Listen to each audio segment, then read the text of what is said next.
Hi everyone, it's Amy, long time no see, but I am back again with another video, and this time it is a TBR video for the month of November. So this month I'm participating in Non-Fiction November, and this is hosted by a book olive and Non-Fic Books. I'll post like videos and announce videos down below. There are 4 categories which, or 4 reading challenges which you can kind of work towards, and they are just 4 words that you can tie basically any book to if you wish to. Those are home, substance, love, and the frack's the 4th one, scholarship. So I love this idea, and last year I didn't participate, but I did kind of look at my books, and I can't remember the words were, but they were really good, and I was able to really creatively think about my TBR.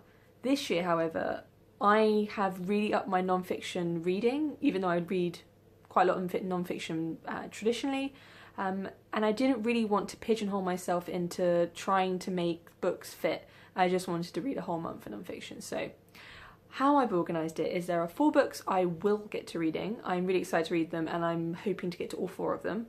Then I have another 4 books which would be a nice to read. You know, depending on how fast I get through the first 4, it will depend on how many of the last 4 I will pick up. But without further ado, I will get into the first 4 books. So the first one that is on the top of the pile is The Fall of Yugoslavia by Misha Glenny.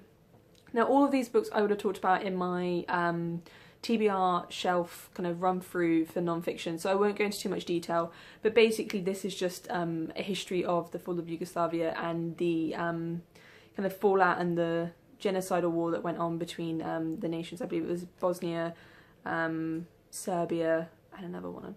This is why I need to read this book. I need to know more about what is a very big and pivotal time in quite modern history. So yeah, there's that one.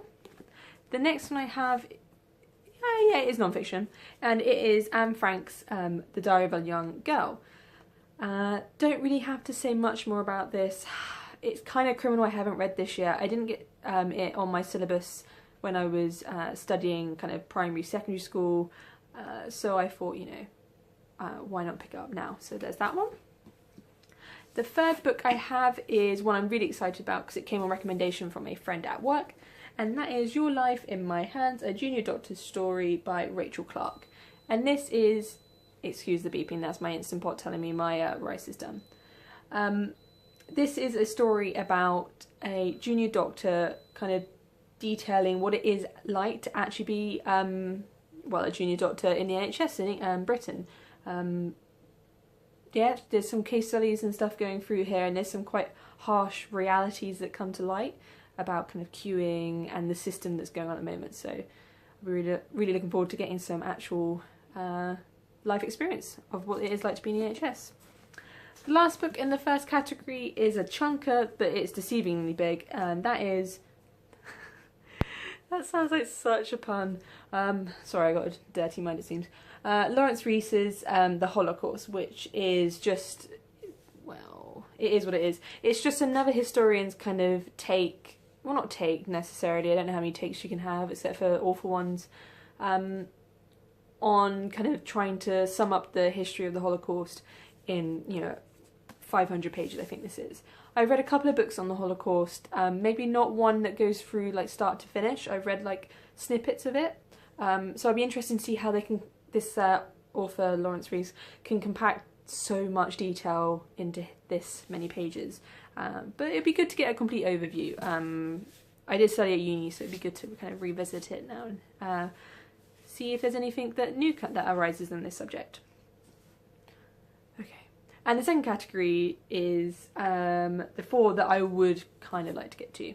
The first one being Serhii Polki. Oh, Serhii Polki? I think that's how you pronounce it. The Gates of Europe, A History of Ukraine, which is what it is. It's a history of Ukraine. I'm really interested in picking up a lot more history books and non-fiction books about areas of Europe particularly and the world that I didn't study during my 2 degrees. And I'm really fascinated by Eastern Europe, just due to geopolitical stuff that I'm studying at work at the moment.